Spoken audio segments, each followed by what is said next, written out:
Senator Rubio, I want to talk to you about a topic that I think is going to be real trouble for you and for U.S. national security interests, at least for the first few minutes of my time, and that's the growing personal financial entanglement of President Trump, his family, and Middle East governments. I'll give you an example of what I'm talking about. For nearly 8 years, the Trump organization has been pursuing a real estate deal to build a hotel complex in Jeddah, Saudi Arabia. During President Trump's first term, the Trump organization actually voluntarily committed to refrain from pursuing real estate deals with foreign companies, especially those that are backed by foreign governments. And so the deal didn't go through. And then it remained stalled for the entirety of the Biden administration. And then magically, 30 days after the November election, Saudi Arabia's biggest construction company that's affiliated with the government announced that the deal was going forward alongside an additional $200 million deal for a Trump property in Oman. Now, it used to be that somebody with these big financial business interests would come into government and take actions like setting up a blind trust or divestment in order to make sure there was no connection between their personal financial interests and the business they were conducting in government. But President Trump has just done the opposite, right? Over the last 8 years, while he was in office and since he's been out of office, he and his family have become more deeply dependent on revenue from governments in the Middle East. During his last presidency, Middle East interests sent about $10 million to Trump properties. After he left office, Trump's son-in-law, Jared Kushner, who was his primary Middle East envoy, was handed $2 billion in investment by the Saudis, even though a Saudi investment board said the investment was a bad business decision. That investment actually comes up for renewal in 2026, giving the Saudis massive leverage over the Trump family.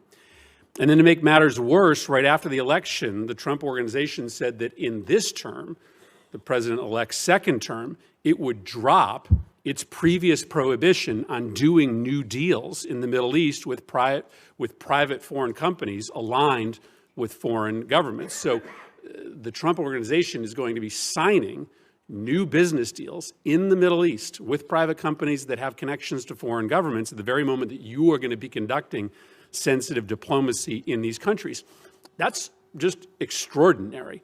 Never before in the history of this country has a president been, literally receiving cash from foreign governments and from foreign companies that are backed by foreign governments in the middle of their term. If you or I had done this as senators, we would be in violent violation of Senate ethics rules. That's not permitted on the Foreign Relations Committee. And so I guess my question to you is a pretty simple one. Do you see how this fundamentally compromises your diplomatic efforts? Do you have an issue, or will you raise an issue with the president about his growing financial connection with the governments that you're going to be negotiating with? Well, first of all, I am neither authorized nor in any position to give you sort of any insights into any of these arrangements you've pointed out. You mentioned Jared Kushner as an example. He's a private citizen, happens to be a Floridian. I don't know what, if any, engagement he has in the work that's going on now. I can tell you what I know. Obviously, I'm not in the State Department yet, but I can tell you as an example, the president's envoy to that region, who was charged, Steve Witkoff, who was charged with being an envoy towards reaching an accommodation between the Israelis and the Saudis, has been working cooperatively and together with the Biden administration. And in fact, I dare to say that all involved deserve credit for the ceasefire that the chairman's just announced. But Steve Witkoff's been a critical component of it, and he has been involved in it from day one. I think the broader consideration about whether we want to see a Saudi-Israeli mutual recognition and relationship would be one of the most historic developments in the history of the region for all the factors we've discussed here today. It would be, and one of the impediments to it has been this conflict and the ongoing conflict and the lack of a ceasefire. I also think it's going to be important for the Saudis and others to be participants in post-conflict stabilization efforts in Gaza and beyond.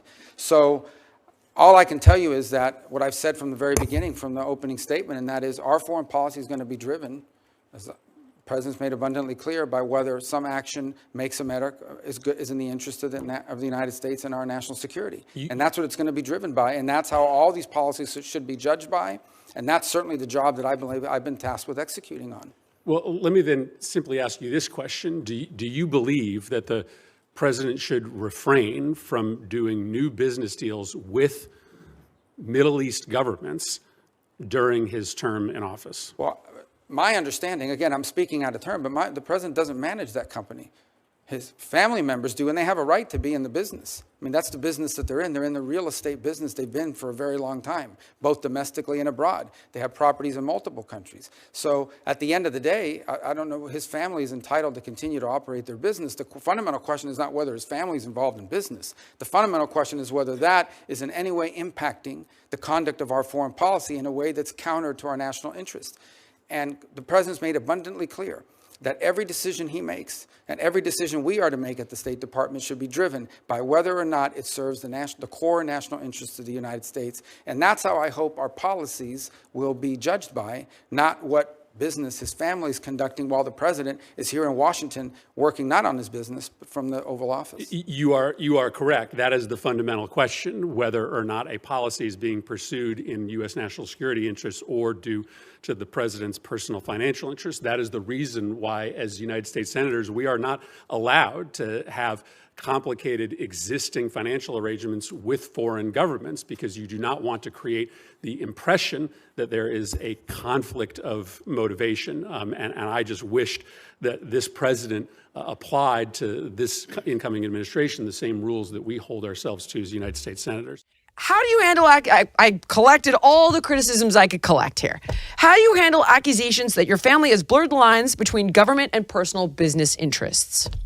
Oh, well, that couldn't be more opposite. If you go back to the first Trump administration, what you'll find is that the Trump organization, which is run and has been run by my husband, Eric, since my father-in-law decided to run for president in 2015, right, went above and beyond, Jillian, anything that was even required of a company like the Trump organization. We went so far as to pay money back to the United States Treasury anytime a foreign entity would stay at or spend money at Trump properties. So somebody comes in from overseas, some dignitary from another country, and buys a martini at what used to be the old post office, the Trump Hotel in D.C. We gave that money to the United States Treasury. Tell me how much credit anybody got for that from the Trump family. I heard he never divested. Right? He was incentivized. Exactly. I have heard the exact opposite, to be honest. Yeah, it's all. And my answer to it was, garbage. they all do that. Not that I think it's right, but no, I've never heard any of that. I've heard the exact opposite. And honestly, my husband is 100% in control of the company. And what people have to remember too with the Trump family is that they were in international business before Donald Trump ever ran for politics. It's the opposite. If you look at a family like the Biden family, you could argue the Clintons, you go down the line of all these political dynasties, they all somehow got money from international relations, so to speak, after they were involved in politics. Donald Trump, had on the front end of that, this big business empire, and there were no new business deals done overseas while he was in the White House. Because again, we didn't even want the faintest hint of impropriety. People will constantly criticize you. They'll constantly make things up. I have done so much work for animal rescue. I'm a huge animal rescue advocate. I have a foster dog at my house right now who's probably chewing up one of my daughter's Barbies as we speak. And I have done nothing but donate my own money to these causes. And yet, if you go Google me, one of the first things that comes up is that somehow I've stolen money from dog charities. So it's all trash out there. And what you have to do is just focus on what you know is true and right and the people who know you. But no, the Trump organization, believe me, if there was anything that had ever happened improper, you think we wouldn't know about it by now.